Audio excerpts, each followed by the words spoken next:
Incredible environment. I thought, South Carolina had an incredible home court advantage with the fans. Kudos to Coach and her program and them just winning. So, I thought the environment was great. The game was pretty close at halftime, I believe within 10 points, and there was that spurt in the middle of the third quarter where the game guys kind of leaped ahead. Just what did you see in that spurt? Was it foul trouble, fatigue? Just what put you guys down? I didn't think I thought that every time we got something going, a whistle was blown. And they shot 42 free throws. And I'm sure we fouled them. But I thought it was very difficult. I mean, I had to play people I just don't need to be playing in this type of environment. And kudos to South Carolina because they have depth. And that is their strength. It's not their first wave. It's the second and third and fourth wave that they have that makes them dangerous. And so, when Maddie and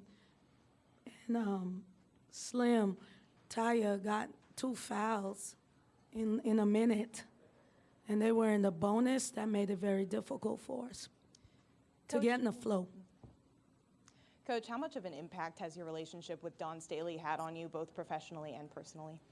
It's been great. I mean, Coach is a mentor for me. And I've been competing with her ever since I've been coaching.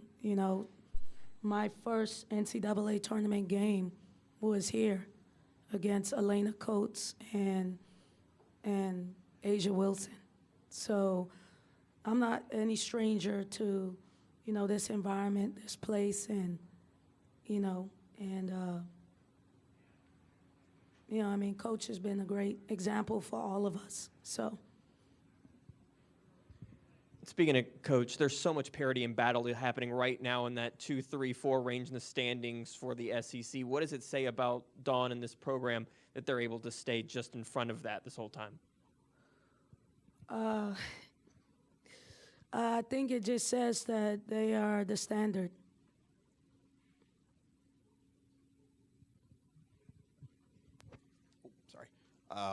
South Carolina obviously forced, I think it was 21 turnovers today. Is there anything they were doing specifically to you guys? Maybe just more of an off day from you guys kind of led to that?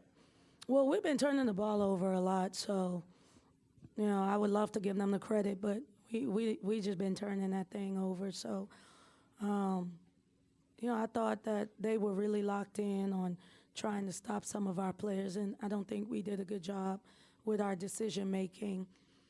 Just having a rim protector in there makes a difference. And so some things that we would just go to the basket with, we just couldn't get there. And, that's a huge difference. There's nobody else in the conference that has a rim protector like Camilla. So that helps with the turning the ball over. Coach, you spoke about your familiarity with Dawn Staley and with this program. What makes this year's team different from those of years past? My team or? This South Carolina team. Don't y'all ask every coach this and they give y'all an answer? Like, what do y'all think I'm going to give? Something that new? It's the same thing everyone's been saying. They're talented. They're the #1 team in the country. They can score. They have depth. Coach is great. Anything about my team?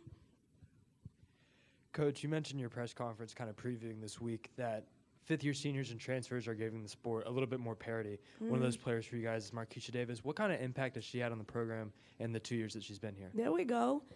Quia's been great. She didn't show up tonight. I was disappointed with that.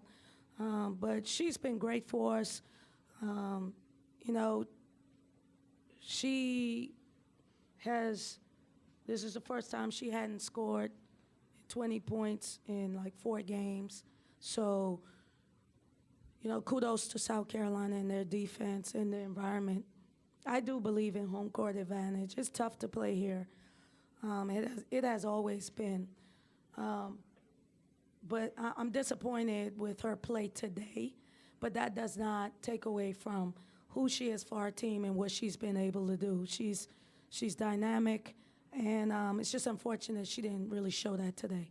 But maybe it's them. I watched the film. Maybe they just did a really good job of focusing on her. Yolett, your team is used to winning this year. You came in with a 4-game streak. How confident are you they'll be able to kind of flush what happened today and get themselves right for the rest of the season? Well, I'll tell you this. I'm not going to go in there and start spazzing out. Has anybody beat them? Okay, so we're just a part of the community. You know, no one's beat them. So we tried, and hopefully we can try again in the tournament. But hopefully this year I'm not a 4 seed. I'm sick and tired of seeing them in the semis. I'd like to see them in the championship if possible. So if you want to know what we're going to be focusing on, staying out of 4th place. Because in my opinion, they're the #1 team in the country and in the conference.